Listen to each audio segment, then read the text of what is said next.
Released on Sunday that shows the severed head of the US aid worker Peter Kazia and also the beheadings of 16 captured Syrian military servicemen. That's right. We saw that the French press was really focusing on the fact that a Frenchman, Maxime Auchard, 22 years old, had been identified in that video. There's actually a photo of him on the front page of The Guardian today, which talks about the hunt for foreign jihadis in the Islamic State group killing video. And if we can take a look at that front page, you can see there he is on the right, and the man next to him on the left there is thought to be a 20-year-old British student from Cardiff, Nasser Mutana. Now, his father has been interviewed. At first he said that could be his son, and then he said no, it wasn't his son in the screen grab. So there's confusion as to just who that man is. And The Guardian reports that intelligence agencies in Britain, France, Australia, and Southeast Asia are working hard to identify him. And the video has brought the issue of foreign jihadists right back to the forefront, isn't it? Absolutely. An estimated 15,000 foreigners from 80 countries have reportedly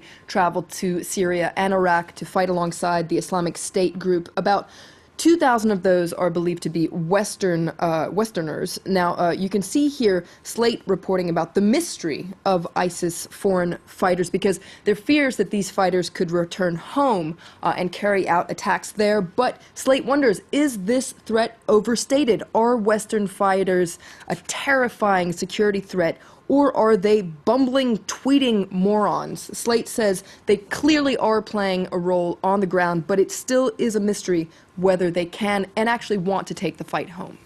Now, the Daily Beast, meanwhile, they're focusing on the US policy when it comes to hostages. That's right. This is actually an exclusive for the Daily Beast. Let's take a look at their headline. They talk about the fact that Obama is ordering a hostage policy review, and the Daily Beast reports that the Obama administration is finally looking into fixing its disjointed efforts to handle U.S. hostages. Obama has reportedly ordered a top-to-bottom review about just how the U.S. government tries to win the release of U.S. hostages, and it comes amid criticism, actually, that the current hostage negotiations are plagued by bureaucratic infighting and a lack of leadership from the White House. What's interesting is that this review will include a specific emphasis on how the U.S. treats the family members of hostages. And the Daily Beast reports that there's been actually criticism from the parents of Americans who have been taken hostage by the Islamic State group so far.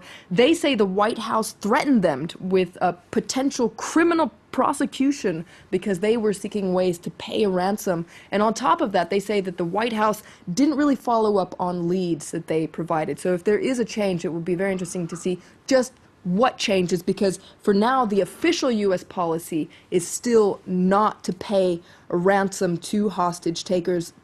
You can see an article here in The Independent by Kim Sengupta. He's the correspondent for The Independent in the region, and he argues that ransoms are actually a price worth paying to save the lives of heroes like Peter Kassig, because the policy in the UK is very similar to the policy in the US, and he argues that both the US and the UK should reconsider their policy. There is a need for flexibility, because what's unfair is you see US and UK hostages being executed while hostages from France and other countries are being released. Okay, interesting way of looking at it, isn't it? Now, moving on to something completely different from flow now.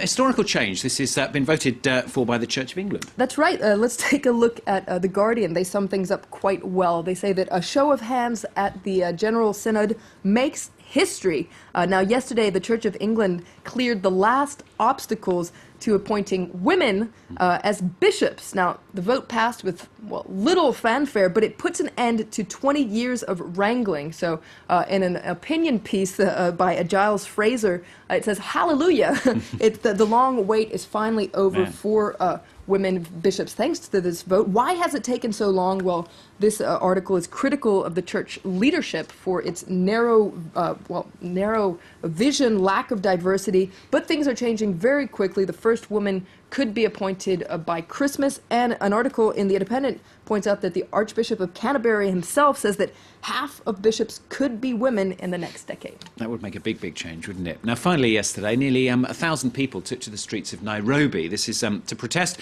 against a series of assaults on women who were attacked for wearing miniskirts or immodest clothing. That's right. This is a very interesting story. You can read about it actually in the Kenyan press. I pulled out 2 articles from The Star.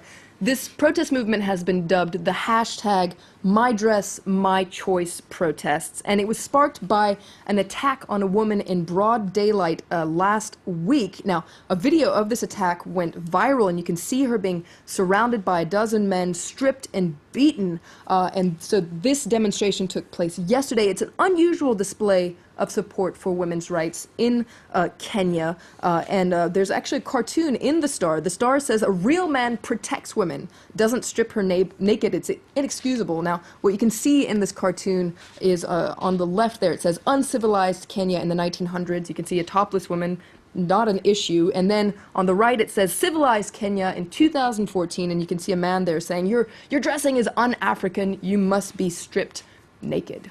Okay, controversial cartoons there Flo's been pulling out. Thanks a lot, Flo. Flo with the papers here on France 24, so Stephen with business. Thanks a lot.